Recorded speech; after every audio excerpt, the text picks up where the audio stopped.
When I woke up, I found myself in some hospital room where the walls and even the air seemed stained with the color of an ominous split pea soup. Just a dirty green. My head was dizzy, my brain was sore, my feet wobbly like a rocking chair, or a poorly made regular chair, which I found out as I fell out of the bed. I noticed the IV tubes coming out of my arms and up to a couple of upside-down vodka bottles now empty. I ripped out the tubes and tried to piece together how I got here. It was like I blacked out without having memories in the first place. My brain heave-hoed the recollection of all I'd known. I walked out of the room.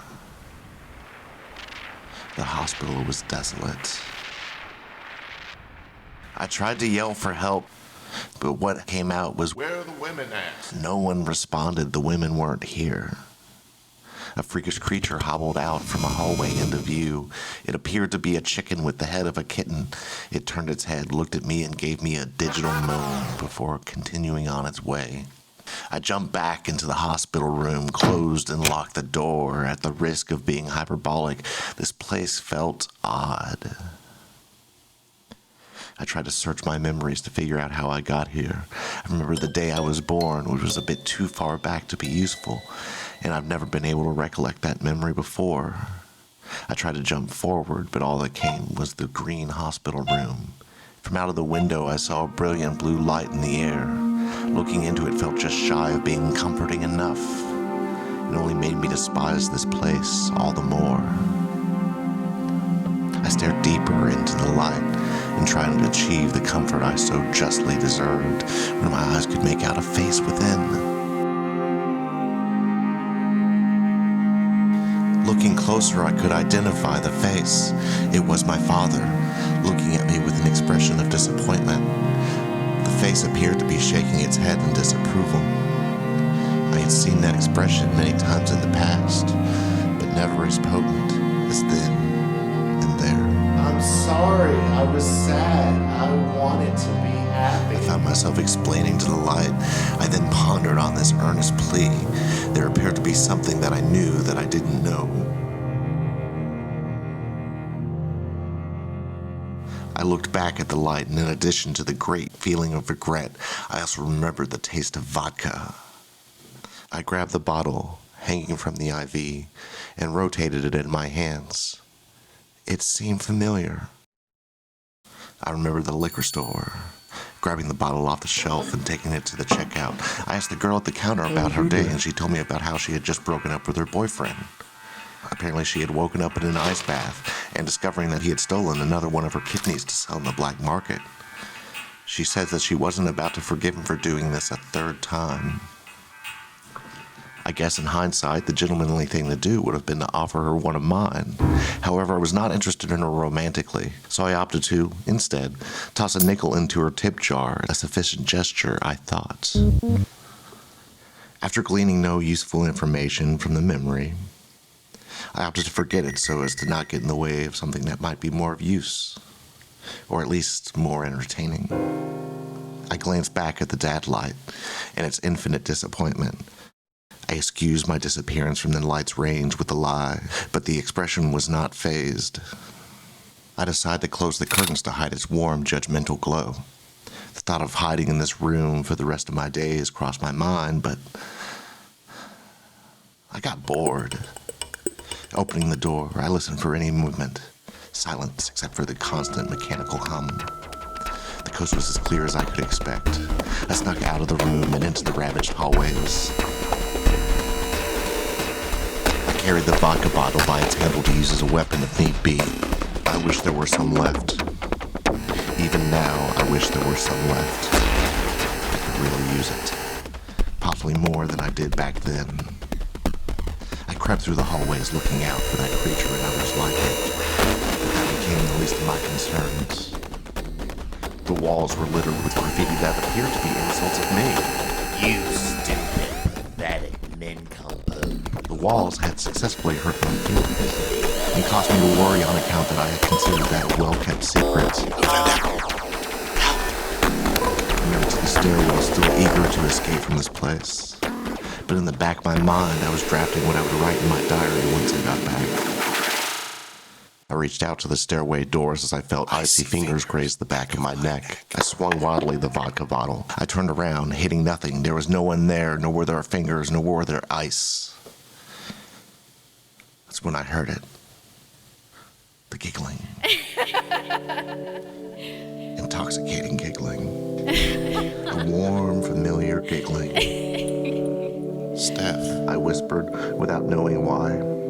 Who was she? In my heart, I knew her, and I knew her well.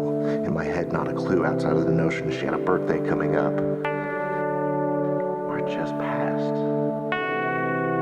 I looked at the door to the stairway. A safe escape was just within my reach. But I was also lonely.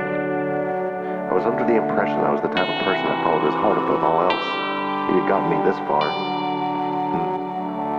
So I stepped away from the door leading to the stairs and pursued that angelic giggling, happily coming from the nightmare of this place.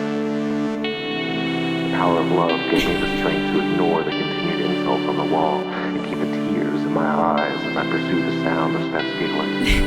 As I pursued it, I tried to imagine the bliss that we shared that would make her so significant to me. My name is Stephanie, and I love you.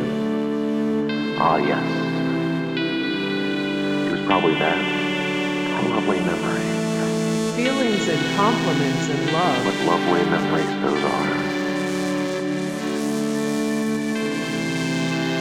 That must have been what I was thinking. The thought popping into my head. The vision of last night starting to come back to me as I finished off the vodka and pulled out a picture of Stephanie that I hid under the mattress. It was a picture of us kissing when we went to visit her grandfather at the cemetery. Looking at the picture, sure I could have done much better. But there was something special about her. At least, I thought there was. I couldn't remember anything about her. I guess a heart wants what it wants. Even if she had a slight staggle tooth, she could stand to lose a few pounds. After looking at that picture, I remember thinking, tonight I love her, and she needs to know that. Hey Stephanie, how's your grandfather? I was thinking love's important, and I think I love you. So why don't we get back together? I really miss you. Hugging you made me feel so alive. Just thinking about it makes me want to cry.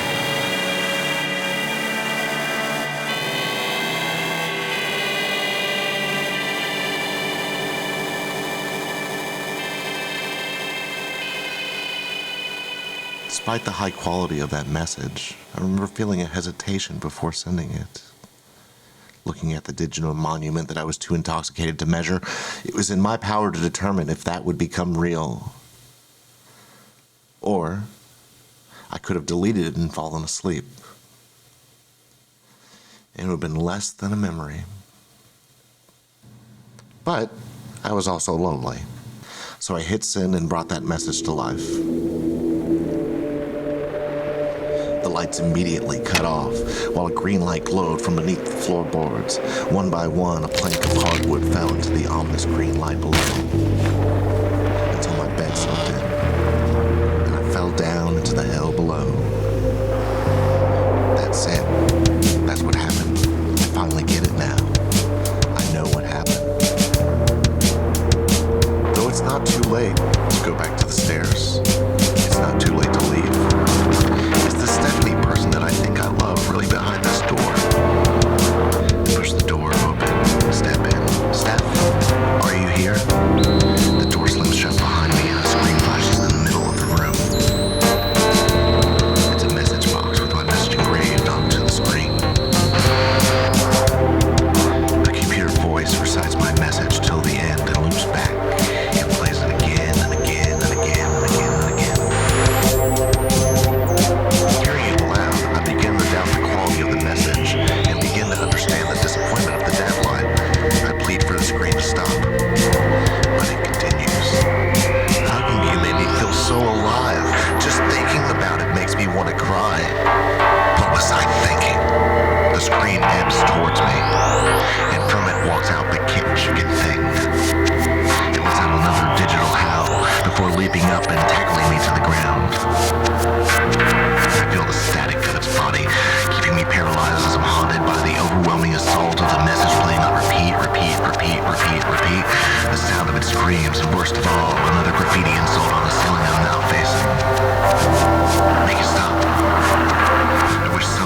just make it stop. If I can't take it, make it stop. The surroundings begin to fade, and what feels like an invitation of death, I accept it, slipping away as the world around me falls silent and invisible. The last thing I hear are a few footsteps, and let's get you back to your room.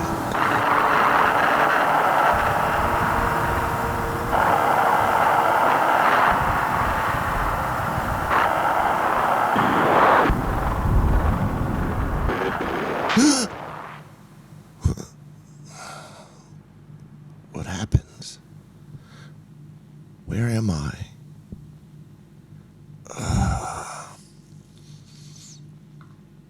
What is this place?